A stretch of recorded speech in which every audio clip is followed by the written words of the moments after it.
Good evening, and welcome back to Speak Truth to Power. Here's your progressive news as of January 13th, 2021.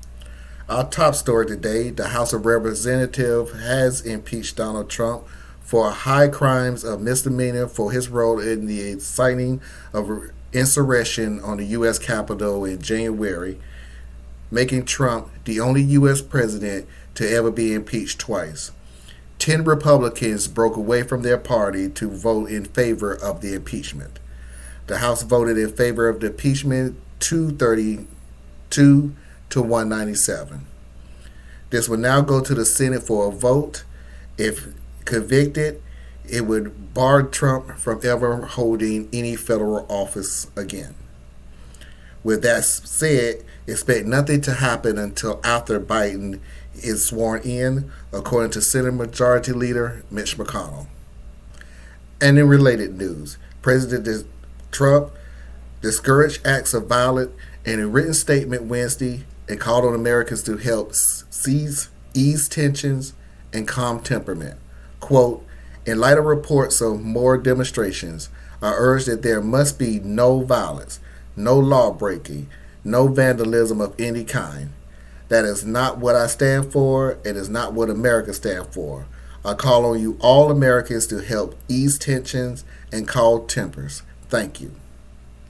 Also, Senator Mitch McConnell sent a note to Republican colleagues Wednesday afternoon informing him that he has remained undecided on whether he's convinced President Trump on an article of impeachment that passed the House today.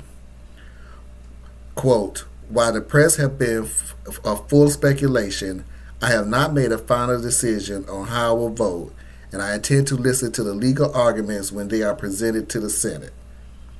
Also in the news today, newly sworn in Representative Cori Bush referred to President Trump as white supremacist chief in her remarks on the House floor today, as the lower chamber prepared to impeach the president for a second time.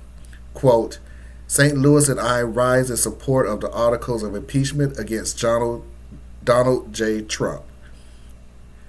If we fail to remove a white supremacist president who incited a white supremacist insurrection, it communicates like Michigan's first district that suffers the most. Bush also said that the new Congress must understand that it has a mandate to legislate in defense of black lives, and called rooting out white supremacy the first step in that process, starting with the impeachment the white supremacist in chief. She then yielded back, and moments later, several boos were heard on the House floor, presumably from Republican members.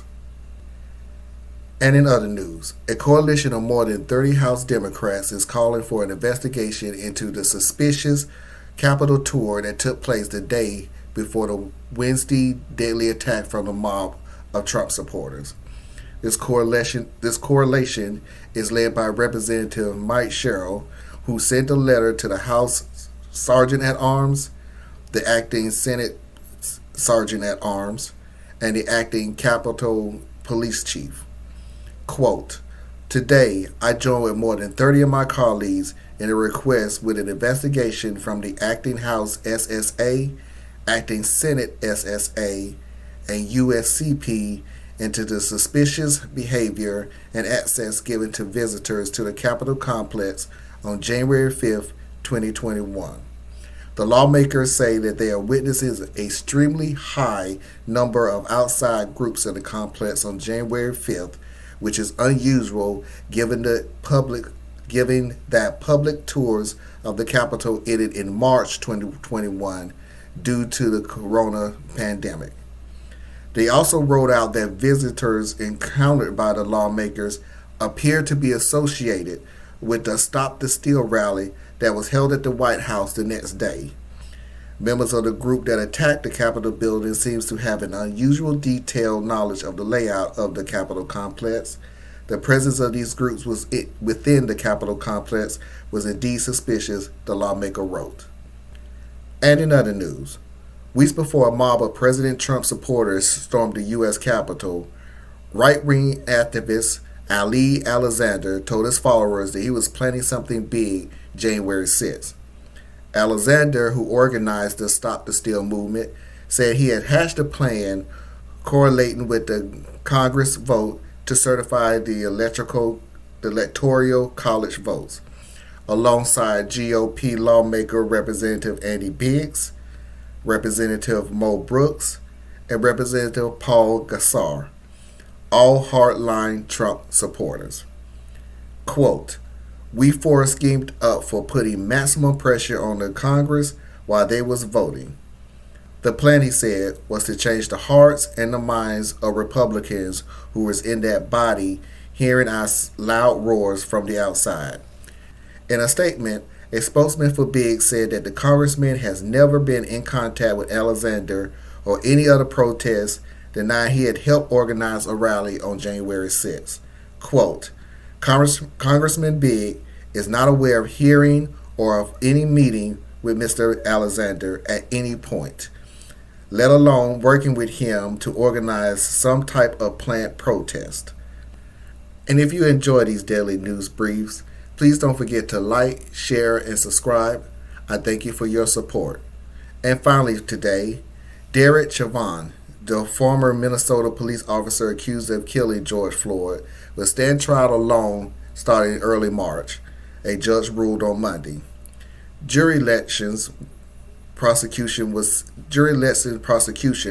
set for January 8th, with opening statements slated for no earlier than March 29th, according to the ruling by Hamilton County Judge Peter Shahill.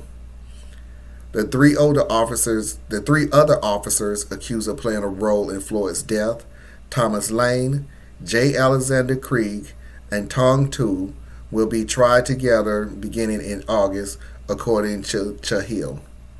Prosecutors were surprised by the ruling, and Attorney General Keith Ellison, with all four officers, should be charged in the same trial. That is your news for today. Once again, I thank you for your support. And if you enjoy this, please don't forget to like, share, and subscribe. And until next time, have a good evening.